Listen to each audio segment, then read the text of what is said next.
Can I change? It happens with such regularity it has become almost sickeningly predictable. The desire to change is real, but the failure to overcome such deep-seated beliefs is almost inevitable. Once again, here I sit, alone by my own words and actions. At this point the desire, even the need, for change is obvious.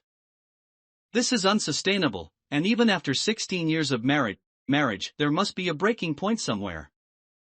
The fear is real that I will find it one of these days.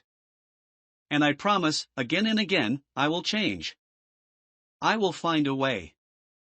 I will persevere in changing the faulty foundations that these issues and attitudes stem from. Here I sit again, having the same conversation with myself. Can I change? Can I make meaningful progress in my path to become a better, more stable, and happy person? One who adds value to my community. Who am I? Really, down in my deepest roots, this seems to be the basis of my issues.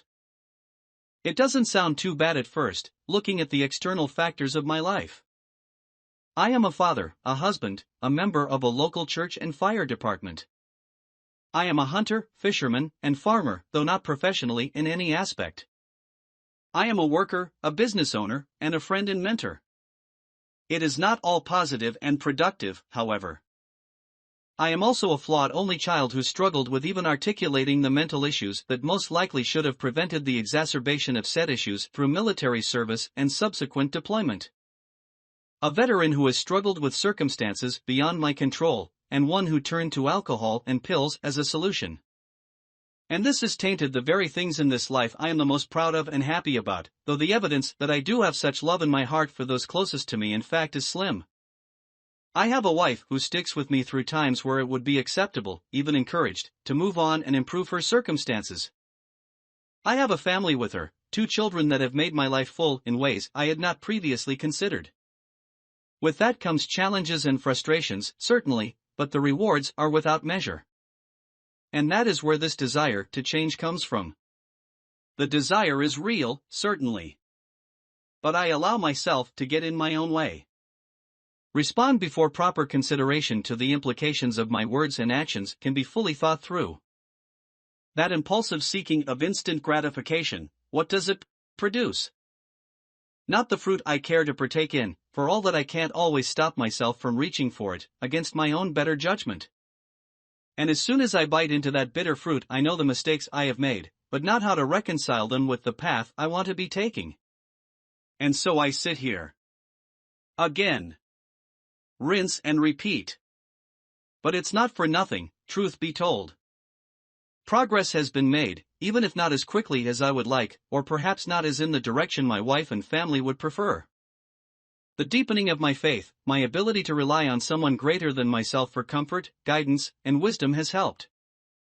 Therapy has been very important, as has no longer seeking answers in the bottom of a rum bottle.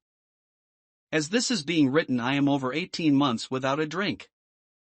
Forming more positive relationships with my wife and children has been such a blessing, but that can be a double-edged sword because when I fall, or fail, the feeling of having hurt or disappointed them cuts all that much deeper. What motivation to keep trying though?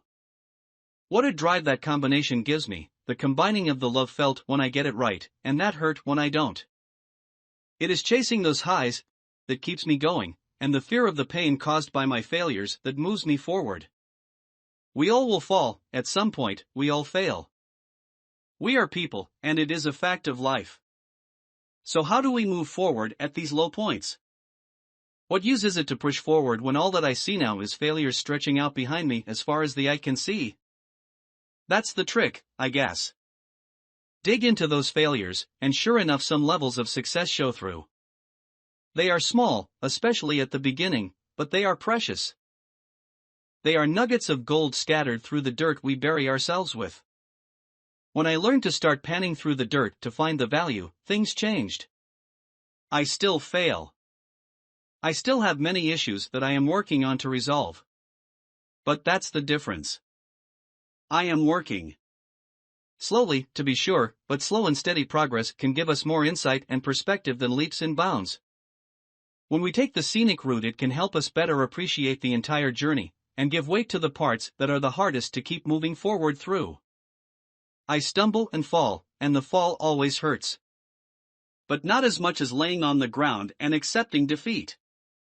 I have been there, too.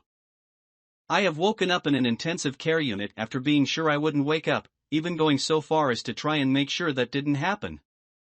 But I got up. I moved forward. Sure, sometimes I was pushed back against, sometimes the wall seems too high to climb, too strong to break, and too wide to go around. That is where persistence steps in. That is where one of the aspects of my personality shines through, in the one way I can seem to make positive use of it. I am stubborn to the point of foolhardiness, and I will chip away at the wall in front of me as long as I need to. And when I get through it, and see the bigger, thicker wall behind it, I'll go to work on that one too. Because what else can I do? Give up? I tried that, but it didn't work. The only thing that works for me is forward motion. So to answer the question asked at the beginning, can I change? Yes. Of course. In fact, this is no longer the question.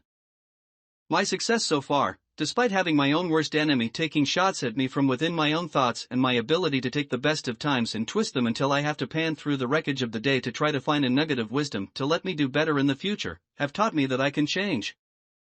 That is no longer something I need to question.